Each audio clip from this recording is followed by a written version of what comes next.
So here's part two of Strength of Materials Practice Final Exam, beginning with number 4. A simply supported beam of length 6 meters carries uniform load W naught equals 12 kN per meter over entire span, and point load P equals 18 kN located at X equals 4M. Our flexural rigidity is EI equals 4.5 times 10 to the 7th N M squared. So A, B, C, D, E, F. So A, determine the support reactions. B, derive the bending moment function using singularity functions. C, solve the elastic curve equation. D, determine the slope of both supports. E, determine the maximum deflection. And F, determine the location where the slope is 0.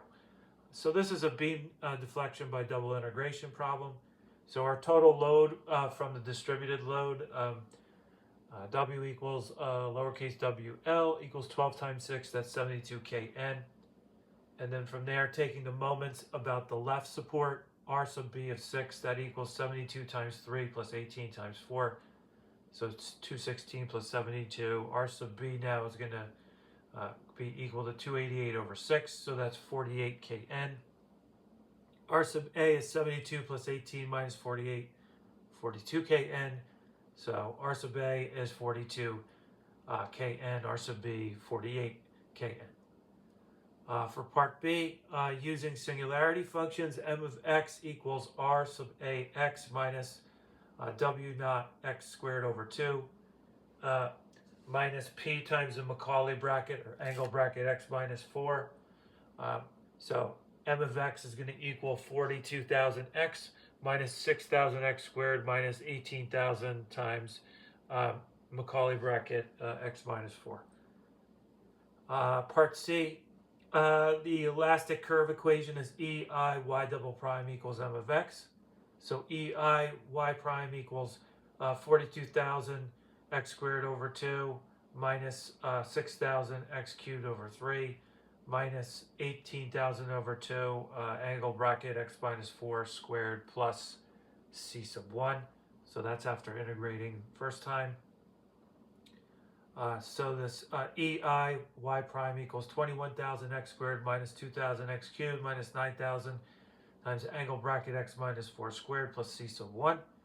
So EI y equals 7,000 x cubed minus 5,000 x to the 4th minus 3,000 angle bracket x minus 4 cubed plus c sub 1x plus c sub 2. All right, so our boundary conditions here, boundary condition y of 0 equals 0, so c sub 2 has to equal 0. And for our boundary condition y of 6 equals 0, 0 equals 7,000 times 6 cubed minus 500 times 6 to the 4th minus 3,000 times 2 to the 3rd plus 6 c sub 1. So solving for c sub 1, c sub 1 equals negative 140,000.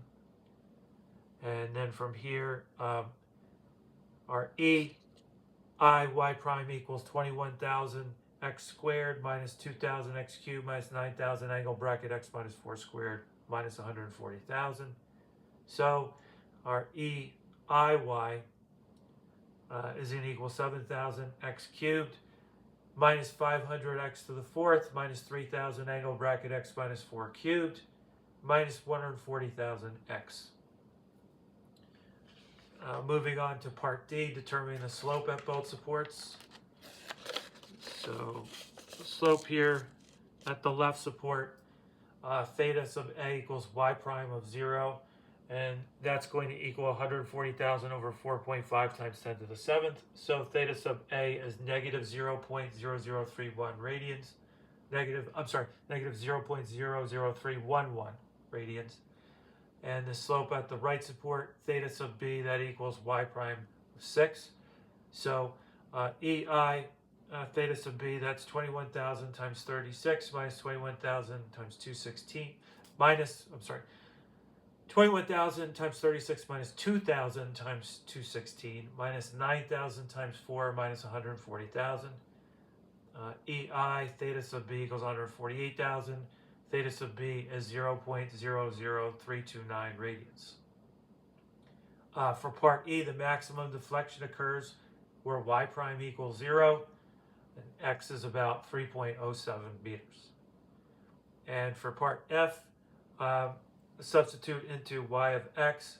Y sub max here is about negative 0.00604 m. So Y sub max is about negative 6004 mm. And the negative sign indicates a downward deflection. Moving along to number 5. So number 5 is cylindrical steel shaft has a diameter D equals 60 mm, axial tensile load P equals 75 kN. Torque T equals 2200 Nm. Bending moment capital M equals 1800 Newton meters, and material yield strength sigma sub Y is 380 MPa. Okay. Part A, determine the axial normal stress. Part B, determine the bending stress. Part C, determine the torsional shear stress. Part D, construct full 3D stress state.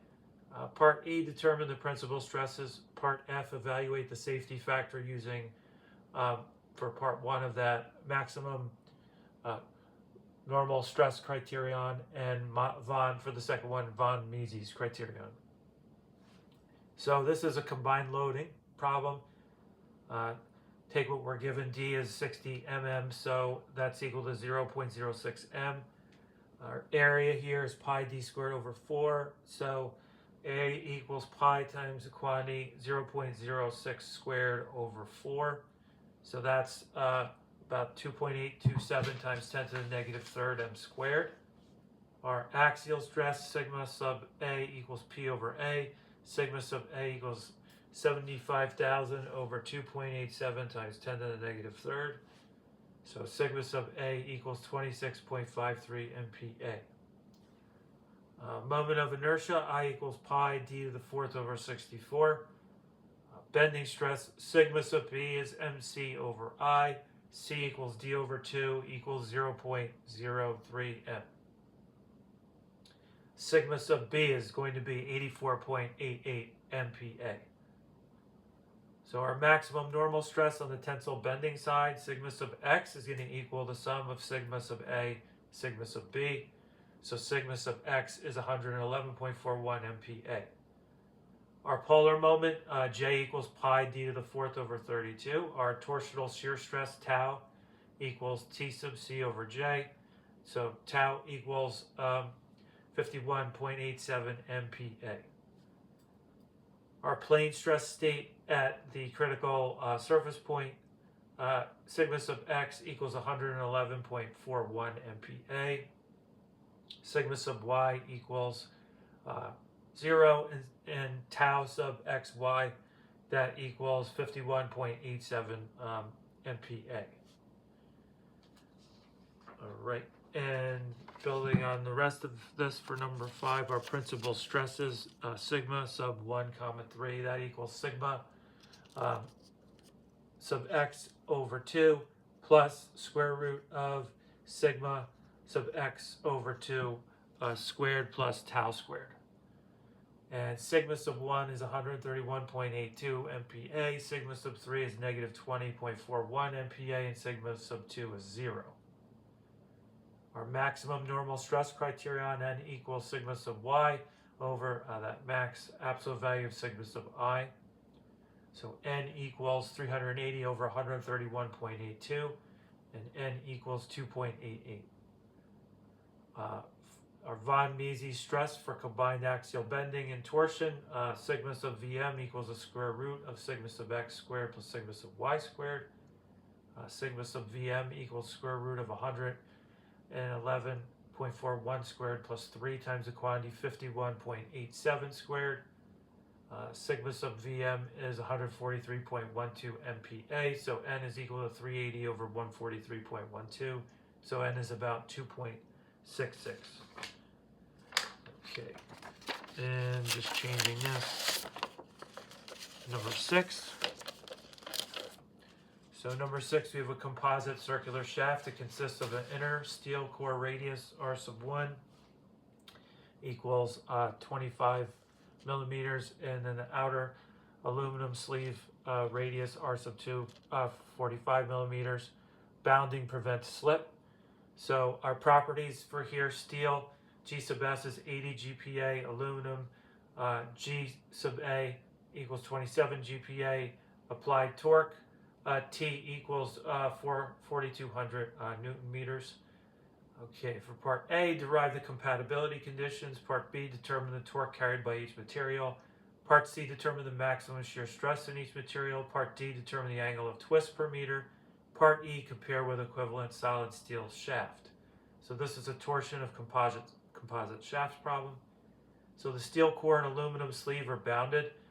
So phi sub S over L equals phi sub A over L. And both materials have the same twist per unit length. So theta prime equals phi over L.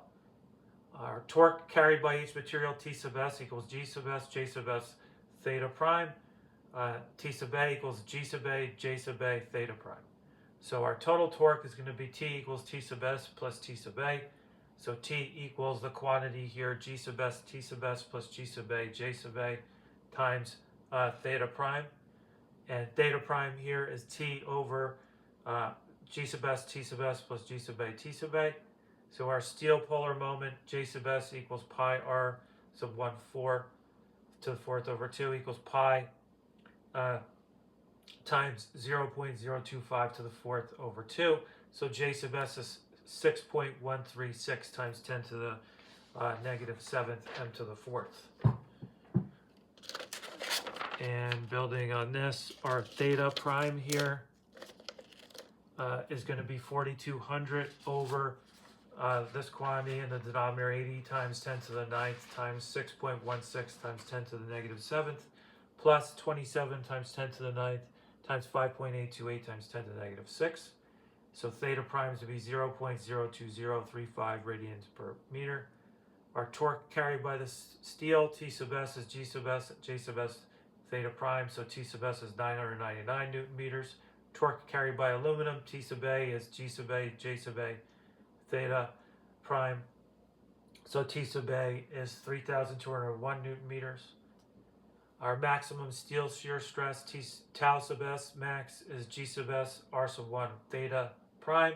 So T sub S max is going to be 40.69 MPa when substituting. Maximum aluminum shear stress, tau sub A max equals G sub A, R sub 2 theta prime. So tau sub A max equals 24.72 MPa. For an equivalent solid steel shaft of radius 45 mm, J equals pi times the quantity 0.045 to the 4th over 2. Theta sub steel prime equals T over G sub Sj. So theta sub steel prime equals 0.00815 radians per meter. And here the composite shaft twists more than a full solid steel shaft of the same outer radius. Okay, so that's all for the second part. Thank you very much and have a great day.